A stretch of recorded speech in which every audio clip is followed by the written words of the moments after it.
प्रिय दर्शकों, संस्कृत सुधा नामक यूट्यूब चैनल पर आप सभी का हार्दिक स्वागत एवं अभिनंदन है।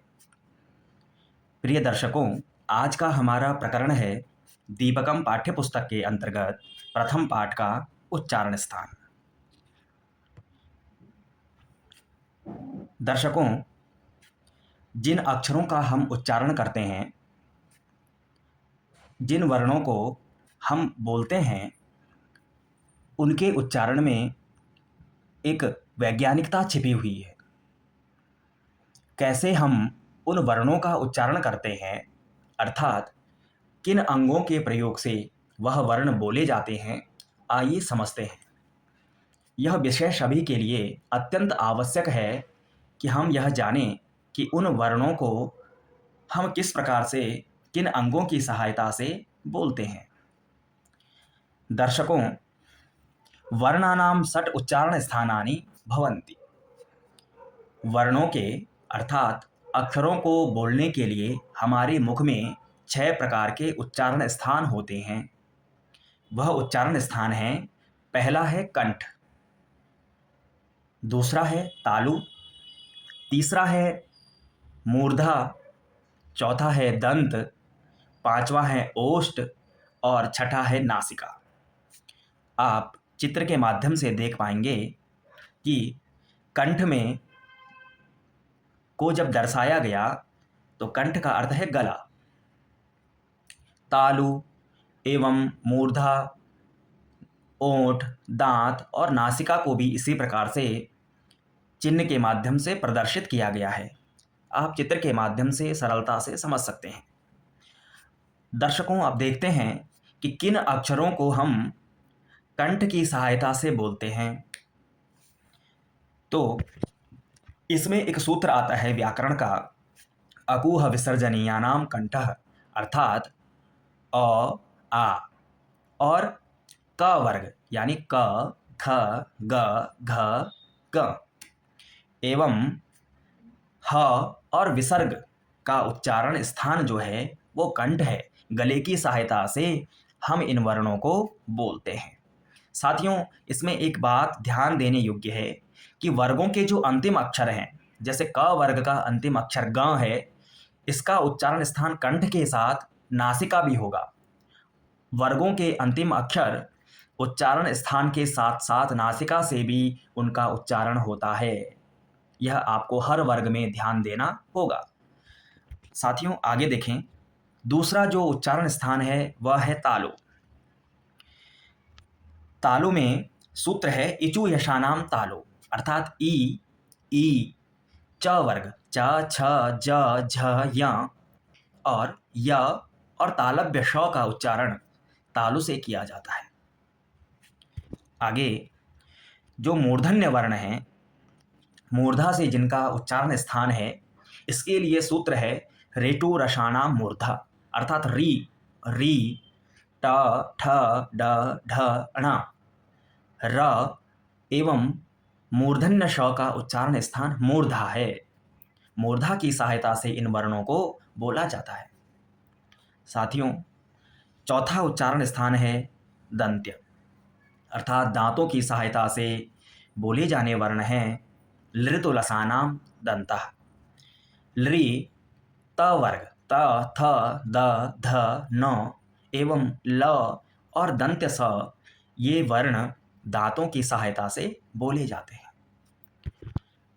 आगे पांचवा उच्चारण स्थान है ओष्ठ्याः वर्णाः, अर्थात ओंठ, जिसमें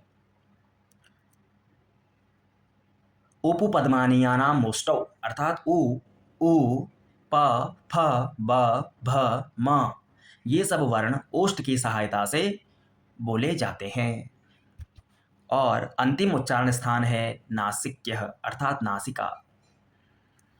नासिक्यः वरः, इसमें एक वर्ण है अंग, जिसको हम अनुस्वार संस्कृत में कहते हैं। उस अनुस्वार का उच्चारण स्थान है नासिका। एवं साथियों, मैं पहले ही बता चुका हूं कि जो वर्गों के अंतिम वर्ण हैं उनका उच्चारण स्थान भी नासिका है।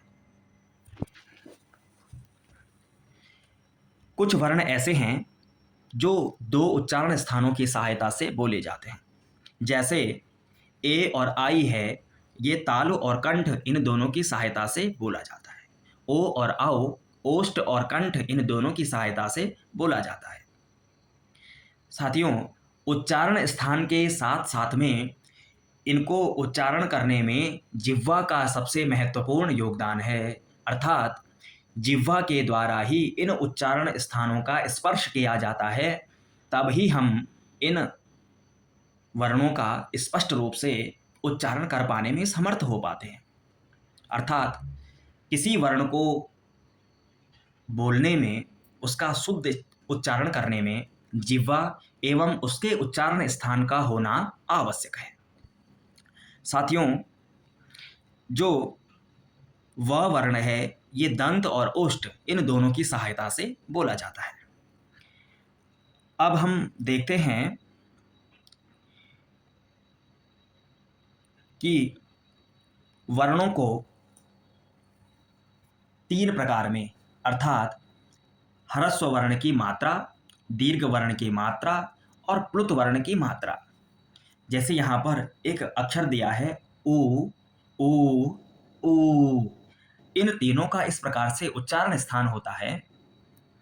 एक ह्रस्व जो ऊ है, उसका उच्चारण बहुत कम समय होगा, क्योंकि वो एक मात्रा वाला है। जिसमें एक मात्रा होगी वह ह्रस्व है, और जो दीर्घ ऊ है उसका उच्चारण ह्रस्व के मुकाबले दुगना होगा, क्योंकि वह दीर्घ है और द्विमात्रिक है, दो मात्रा वाला है। और जो प्लुत ऊ है वो ह्रस्व की अपेक्षा तिगुना उच्चारण स्थान वाला होगा, क्योंकि वह प्लुत है और तीन मात्रा वाला है। सामान्य सी बात है कि जो ह्रस्व वर्ण है वो एक मात्रा वाला कहा जाता है, जो दीर्घ वर्ण है वो द्विमात्रिक कहलाता है, दो मात्रा वाला, एवं जो प्लुत वर्ण है वो तीन मात्रा वाला कहलाता है। और साथियों, जो व्यंजन है वो अर्धमात्रा यानी आधा मात्रा वाला कहलाता है। इसी क्रम में आप चित्र में देखेंगे कि चार पक्षी दिए हुए हैं।